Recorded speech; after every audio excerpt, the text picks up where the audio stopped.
বই পড়া সম্পর্কে কিছু বলুন। আপনাদেরকে অসংখ্য ধন্যবাদ যে সবাই উপস্থিত হওয়ার সুযোগ হয়েছে মাধ্যমে দিয়েছেন।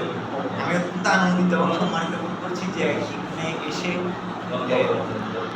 আন্তর্জাতিক নানান ধরনের অভিজ্ঞতা সম্পন্ন এবং বৃদ্ধ ব্যক্তিদের কাছাকাছি বসেছি। এটা হচ্ছে একটা বড় ধরনের আনন্দের এই সন্ধ্যায়। এর সাথে আজকে যে বিশ্ব বই দিবস হয়েছে, বই দিবসের বই সম্পর্কে কথা বলার আগে আমি একটু কৃতজ্ঞতা প্রকাশ করে নিই যারা এতক্ষণ পর্যন্ত কষ্ট করে আমাদের দেশ বিদেশ ভ্রমণের অভিজ্ঞতা শুনিয়ে আমাদেরকে সমৃদ্ধ করেছেন, যা আমরা অনেক সময় বইয়ে পড়ে জেনেছি বা বইয়ে পড়ে পরিচিত হয়েছি, সেটা তারা স্বচক্ষে দেখেছেন এবং তাদের দেখার অভিজ্ঞতা আমাদের সাথে শেয়ার করেছেন এবং সেই অভিজ্ঞতা ভাগাভাগির ভিতর দিয়ে তারা আমাদেরকে লিপ্ত করেছেন। আর এই জন্য আমি আপনাদের প্রতি কৃতজ্ঞ এবং আগামীতে আপনাদের অভিজ্ঞতার যে আরও বিস্তৃত ভাণ্ডার রয়েছে সেখান থেকে আমাদেরকে জানিয়ে সমৃদ্ধ করবেন, আমরা সেই অপেক্ষায় আছি।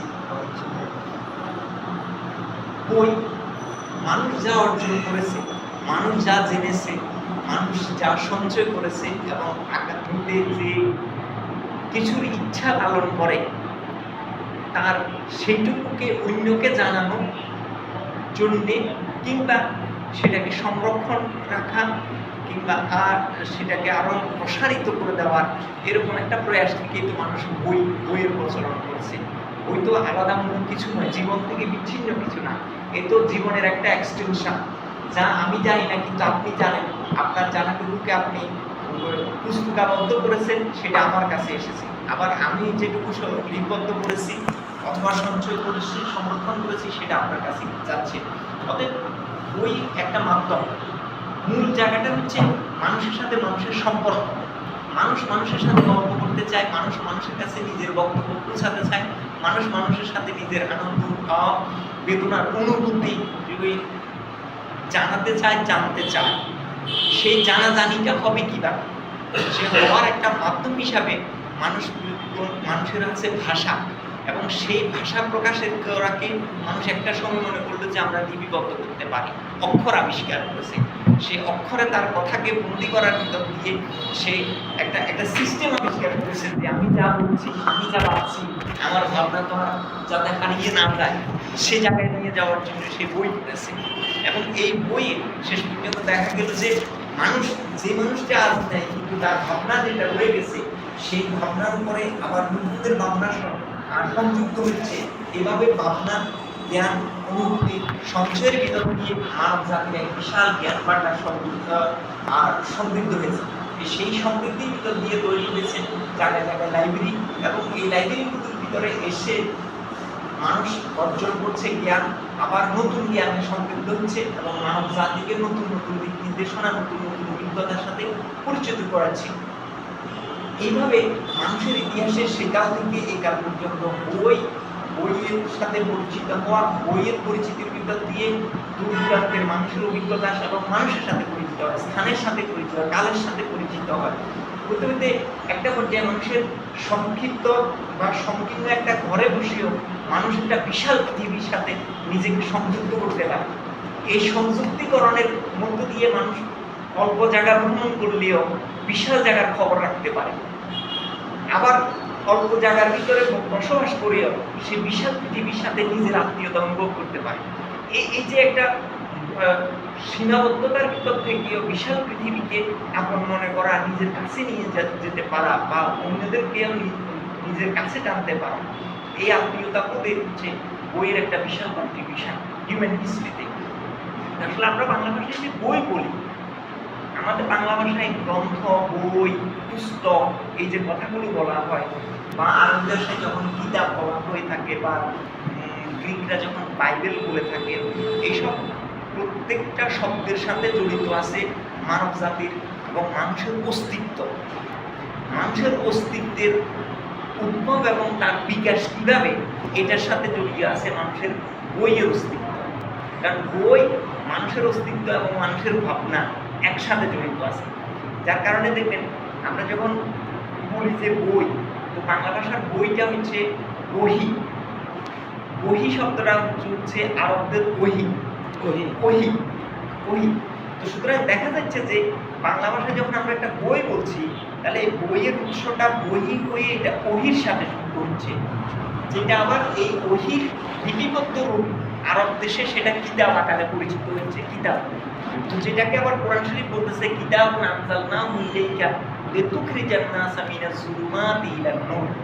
আমি কিতাব নাযিল করেছি তোমার উপর, যার দ্বারা তুমি মানুষকে অন্ধকার থেকে আলোর দিকে চালিত করতে পারো। তো সুতরাং দেখা যাচ্ছে যে কিতাবের একটা কাজ হচ্ছে মানুষকে অন্ধকারাচ্ছন্নতা অজ্ঞতা থেকে আলোর দিকে চালিত করা, এটা একটা দিক। আবার যখন ইউরোপের লোকরা বাইবেল বলে বিবলিও, এই তাদের গ্রন্থের নাম হচ্ছে বিবলিও মানে বই। তো সুতরাং মানব জাতির বিবলিওথিকা, তারা বলে লাইব্রেরিকে বলে বিবলিওথিকা। এই যে বই বলছে তারা, তাহলে ওই বই কি, এই যে আরবরা কিতাব বলছে, গ্রিকরা বিবলিও বলছে, এই বিবলিওটা আসতেছে এবং তার উচ্চারণ হচ্ছে আবার অন্যদিকে প্রাচীন ইহুদি কিতাবপত্রের সাথে জড়িত আছে। বুক বলছে, ইংরেজরা বলছে বুক, সেই বুকের মূল জায়গাটা হচ্ছে জার্মানিতে বক। এইভাবে যুক্ত হচ্ছে যে সবশেষ দেখা যাচ্ছে যে মানব জাতির সাথে কিতাবের পরিচয়, কিতাবের সম্পৃক্ততা, বইয়ের সম্পৃক্ততা, এটা হঠাৎ করে নয়, এটা একবার তার মানে সূচনা লগ্ন থেকে। কথা হচ্ছে যে বইয়ের স্বরূপটা যুগের পরিবর্তনে, টেকনোলজির বিভিন্ন ধাপের কারণে এবং নানা ধরনের উপায় উপকরণের ভিন্নতার কারণে বইয়ের ধরন বদলেছে, বইয়ের পরিবেশন বদলেছে, কিন্তু বই যেটা অস্তিত্বগত দিক, এইটার কিন্তু সূচনা মানব অস্তিত্বের সাথে, বয়সের সাথে বইয়ের বয়স, এমনকি ক্ষেত্র বিশেষে বইয়ের বয়স মানব অস্তিত্বের বয়সের থেকে বেশি। যেমন যেগুলোকে আমরা মানে বহির কিতাব বলে থাকি, এই কিতাবগুলো দাবি করে যে সেগুলো তো আরো আগের কিতাব। অতএব এমনকি যদি কথাটা কঠিন না হয়, অথবা আমি যদি আমি বাড়িয়ে বলছি ভুল না করে থাকি, তাহলে খুব কিতাবের সাথে ঈশ্বরের অস্তিত্বেরও সম্পর্ক। এই কথা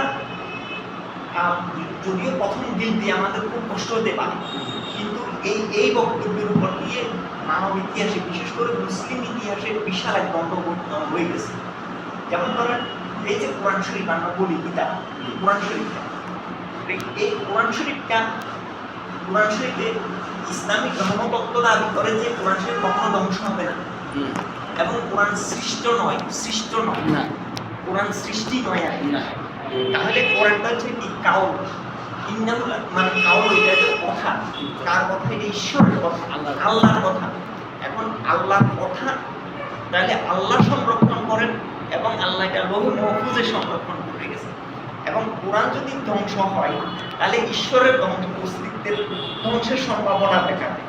যার কারণে দেখবেন খলিফা আল মামুনের যুগে যখন বলা হয়েছিল, মুতাজিলারা বললেন যে কিতাব ধ্বংস হবে, কারণ হচ্ছে কোরআন সৃষ্টি, তখন ইমাম আহমদ বিন হাম্বল বলছেন যে না, এটা সৃষ্টি নয়, কোরআন হাদিস নয়, ধ্বংসশীল নয়। তো যদি ধ্বংসশীল না হয়ে থাকে তাহলে তো এটা স্থায়ী। তখন মুতাজিলা সমর্থিত শাসক খলিফা আল মামুন ইমাম আহমদ বিন হাম্বল কিন্তু বেত্রাঘাত করেছিলেন, পিটাতে তাকে এরকম পাবলিক প্লেস দিয়ে নেওয়া হয়েছে। কিন্তু ইমাম আহমদ বিন হাম্বল এটা স্বীকার করেন নাই যে এটা কিতাব, এটা সৃষ্টি, এটা মানে। তাহলে এই যে সৃষ্টি মানেন নাই, তার মানে হচ্ছে আল্লাহ যেরকম স্থায়ী, আল্লাহর ঠিক অস্থায়ী, বাকি সৃষ্টি ধ্বংসশীল। সুতরাং বই এমন এক সিরিয়াস জিনিস যেখানে বইয়ের অস্তিত্ব ক্ষেত্র বিশেষে নয়, ইসলামিক ধর্মতত্ত্বের মধ্যে এটা আল্লাহর অস্তিত্বেরই একটা এক্সটেনশন, সেটা কিতাব মানে কোরআন। এখন কোরআন আবার নিজেরা দাবি করে যে এটা উম্মুল কিতাব, বইয়েরও বই আছে, আবার বিভিন্ন যত কিতাবপত্র আছে সেগুলোকে আবার এরই মানদণ্ডে মানতে চান, মানদণ্ডে থাকে। এইভাবে আপনি বিশ্বের যত জাতি গড়ে উঠতেছে, যত সমাজ গড়ে উঠতেছে, সভ্যতার যত বিকাশ দেখবেন, এই সভ্যতার বিকাশের সাথে হচ্ছে বইয়ের সম্পর্ক। যেখানে কিতাব নাই সেখানে সভ্যতা নেই। এটা আশ্চর্য ব্যাপার। খাওয়া আছে, পড়া আছে, প্রজনন আছে, রোগ ব্যাধি আছে, চিকিৎসা সমস্ত কিছু আছে, কিন্তু সভ্যতা যেটাকে বলা হয় মূল্যবোধ এবং লাইফস্টাইল, এই জিনিসটা হচ্ছে সেখানে গড়ে উঠছে যেখানে কিতাব আছে। কিতাবের চর্চা যেখানে আছে সেখানে সভ্যতা আছে। কিতাবের চর্চা যেখানে বলছে সেখানে সভ্যতা ফলাম করছে। তো তাহলে কিতাব মানব জাতির আদিম সভ্যতাগুলো যেগুলোর নাম আমরা পাই সেগুলোর প্রত্যেকটার সাথে কোনো না কোনো কিতাবওয়ালা ব্যক্তি আছেন এবং কোনো না কোনো জায়গায় কিতাব চর্চার একটা গ্রুপ আছে, স্টাডির একটা গ্রুপ আছে, সার্কেল আছে। এই গ্রুপগুলোর ভিতর দিয়ে এবং তাদেরকে মান্য করার ভিতর দিয়ে সেখানে সভ্যতা গড়ে উঠেছে এবং তাদের সেখানকার এক অংশ অধঃপতিত হয়েছে, এক অংশ এর উত্থান ঘটেছে। কি কারণে? কারণ একটাই, সেটা হচ্ছে যে ওই কিতাবকে অনুসরণ করা আর কিতাবকে অস্বীকার করা। সুতরাং সভ্যতার উদ্ভব, বিকাশ এবং তার টেকসইতা নির্ভর করবে কিতাবের সাথে আমরা কতটুকু সম্পৃক্ত, কিতাব আমরা কতটুকু চর্চা করি এবং আগামী দিনে আমরা এর কতটুকু প্রসারণ ঘটাবো তার উপর নির্ভর করবে মূলত আমরা আমাদের সভ্যতাকে কত আর বিকাশ এবং আগামী গতিপথ। আজকের দিনে বাংলাদেশ সহ বাংলাদেশ, পাকিস্তান, ভারত, সাবকন্টিনেন্ট কিংবা আরব দুনিয়া, ইউরোপ, যে দেশের যেদিকে তাকান, এটা হলো স্থানের বিবেচনায়, আবার কালের বিবেচনায় মানব জাতির প্রাচীন যুগ থেকে মধ্যতা বলেন, এখনকার বলেন, কিংবা আগামী দিনে বলবেন যে রিডার্স আর লিডার। সোজা কথা হচ্ছে যারা পড়বে তারা নেতৃত্ব দিবে, যারা পড়বে তারা নেতৃত্ব দিবে। এখন কথা হচ্ছে আপনি কি পড়বেন, এখন কি পড়বেন, এটা একটা বিতর্কিত বিষয়। এই বিতর্কিত বিষয় হলেও এখানে কথা হচ্ছে যে আমাদের পড়ার বিষয় হচ্ছে আমরা লাইফ পড়ি, জীবন পড়ি, আমরা জগৎকে পড়ি এবং এই জীবন এবং জগৎ চারপাশ এবং আমাদের কাছের মানুষ আমি আপনাকে যেরকম দেখছি আপনি কিন্তু আসলে সেরকম কিনা, এটা আমি কিভাবে শিখব? আমি এটা বুঝছি যাবো কেমন? এটার জন্য একটা নিশ্চয়তার জ্ঞান লাগে। এই নিশ্চয়তার জ্ঞান যার কাছে যত বেশি, তার কাছে সভ্যতাকে, মানব জাতিকে আলো দেখানোর ক্ষমতা তার তত বেশি। যার কারণে জগতে জায়গায় দেখছেন যে গুরুর একটা অবস্থান আছে, এই পর্যায়ে এসে আজকের দিনে এসে আমরা বিশ্ব বই দিবসে শুধু এইটুকু বলতে পারি যে বই তথা কিতাব, বাইবেল, বুক, এইটা হচ্ছে মূলত আমাদের অস্তিত্বেরই এক্সটেনশন, অস্তিত্বেরই একটা বর্ধিত অংশ। আমরা যদি আমাদের অস্তিত্ব টিকেতে চাই, বিকাশ ঘটাতে চাই, আগামীতে এটাকে সংরক্ষণ করতে চাই, তাহলে বইয়ের প্রতি আমাদের যত্নশীল হতে হবে এবং বইকে চর্চা করতে হবে এবং বইয়ের বিকাশ ঘটিয়ে সভ্যতার সাথে মানব জাতির পরিচয় ভিতর দিয়ে নতুন সভ্যতার নতুন আকাঙ্ক্ষার দিকে এগিয়ে যেতে হবে। আর ভিন্ন বিকল্প হলে মানব জাতির ভবিষ্যৎ অন্যান্য ধ্বংসশীলতার মতো হবে। তবে কথা হচ্ছে মানব জাতি একদিনে পৃথিবীতে ধ্বংস হয়ে যাবে না।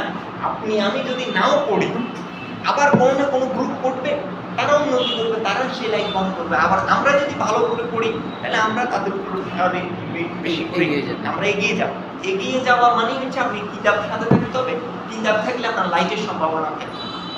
এটাই হচ্ছে মানে বিশ্ব বই দিবসে বইয়ের প্রতি আমাদের এগিয়ে যাওয়ার একটা অনুপ্রেরণা। আমি অনেক বেশি বলে অনেক ধন্যবাদ আপনাদেরকে। আপনাদের এই ভ্রমণ অভিজ্ঞতায় সমৃদ্ধ ব্যক্তিরা যারা লাইভ এক্সপিরিয়েন্স আমাদের সামনে শেয়ার করছেন, তাদের সামনে আমার এই বক্তব্য উপস্থাপন করতে যাওয়া অতটা ঠিক নয়। কারণ বই তো জ্ঞান অর্জন করতে আমরা দুই ধরনের পারি, একটা দেখে পারি আর একটা পড়ে পারি। তো যারা ধনী এবং শরীরের বল আছে, বল আছে, তারা পৃথিবী দেখার ভিতর দিয়ে তারা জ্ঞান অর্জন করে তাদের জাতির সামনে, তাদের সমাজের সামনে উপস্থাপন করে, যেটা আমাদের ব্যবসায়ী শ্রেণী করতে পারে। এবং সভ্যতা কিন্তু মূলত ব্যবসায়ীদের একটা বিশাল কন্ট্রিবিউশন। আর যারা নিরীহভাবে একটা মেধা, সক্ষমতা ইত্যাদি আছে, আর্থিক সক্ষমতা কম, ভ্রমণ সক্ষমতা কম, কিন্তু তাদের জন্য পৃথিবীটা বদ্ধ নয়, তাদের জন্য বিকল্প পথ হচ্ছে বই। সুতরাং বই এবং ভ্রমণ যখন একসাথে হয়, একজন পাঠক আর একজন ভ্রমণ পিপাসু যখন এক টেবিলে বসেন, তখন পৃথিবীটা আপনা আপনি তাদের সামনে হেসে উঠে, আনন্দিত হয়ে উঠে যে আমাকে এরা পরিচিত হয়েছে, কেউ কিতাব পড়েছে, কেউ সচক্ষে দেখেছে, এবং দুইজনেই তারা এক জায়গায় বসে আমাকে নিয়ে আনন্দিত হয়েছে। সুতরাং আজকের এই সন্ধ্যাটা মনে হয় এরকম একটা আনন্দিত হওয়ার মতো সন্ধ্যা। সবাই অনেক ধন্যবাদ।